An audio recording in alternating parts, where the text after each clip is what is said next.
Sugarcane production begins with the choice of cane varieties to be planted, based on local soil and climate conditions.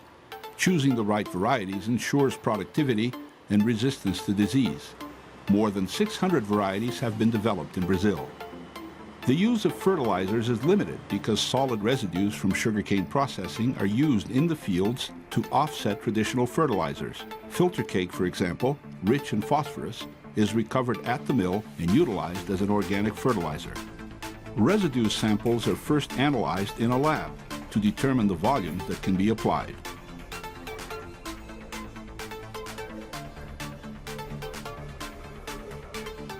Once the exact contents are known, the residue is loaded onto trucks and carried to the fields. Sugarcane stalks, developed especially for use as seedlings, are scattered over the soil by planting machines. The seeds are actually clumps of sugarcane.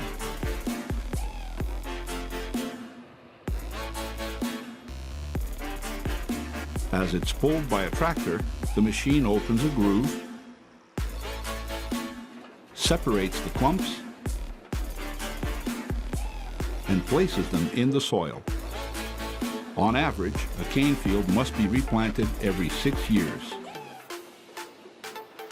Brazil is the world's largest sugarcane producer, responsible for 35% of global production.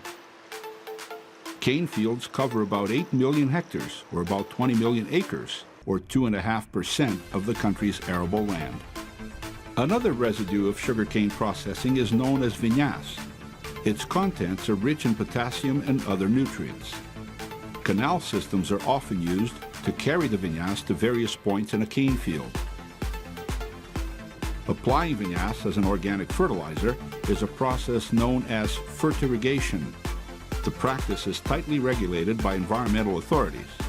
It reduces the use of petroleum-based fertilizers, which cuts down emissions that contribute to the greenhouse effect. Biological techniques are also widely used in cane fields. Natural enemies are introduced to fight pests and disease, further reducing the use of industrialized chemicals.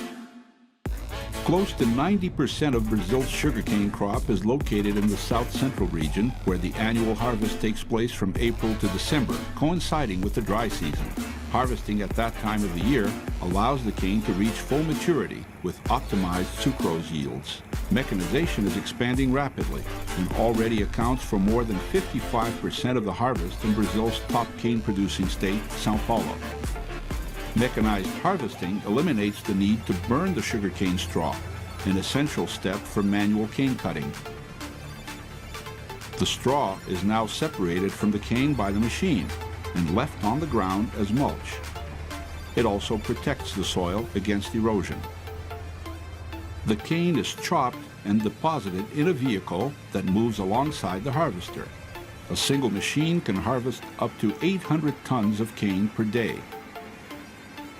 In a growing number of mills, part of the straw is removed from the field and used to generate bioelectricity.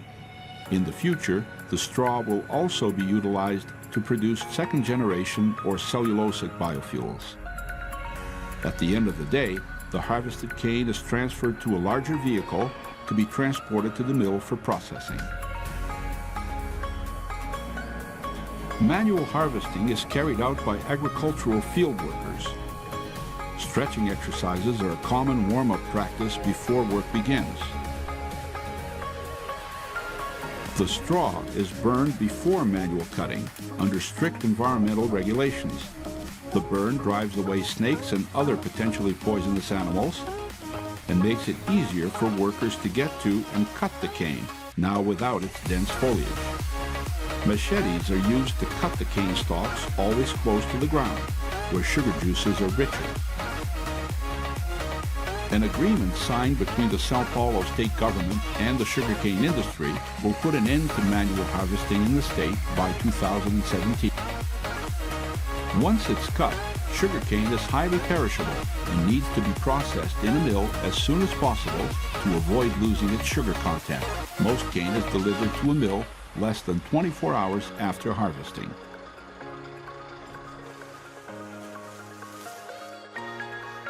At the mill, Once the truck is weighed, a sample of cane is removed and analyzed in the lab. The sucrose content in the cane determines how the industrial process will be carried out. August and September are key months for the harvest in south-central Brazil, when sucrose levels can reach 150 kilos per ton of sugarcane. After the truck is weighed and the testing concluded, processing begins. The cargo is transferred to conveyor belts that carry the cane to the crushing system. Cane that was cut manually is first washed to remove impurities. The water is treated and reutilized. The cane is then chopped up and readied for crushing.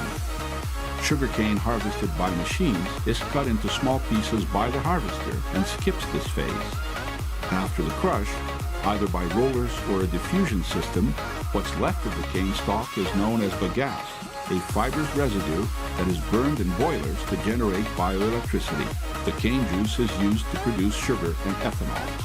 The projected cane crush for the 2010-2011 harvest in south-central Brazil is expected to reach 595 million tons. The juice that results from the cane crush is used to produce sugar and ethanol. Most of Brazil's 430 active mills can produce both. How much of each product is made varies according to market conditions and technical aspects of the mill's design.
pipelines, but the most common way to transport ethanol is by truck.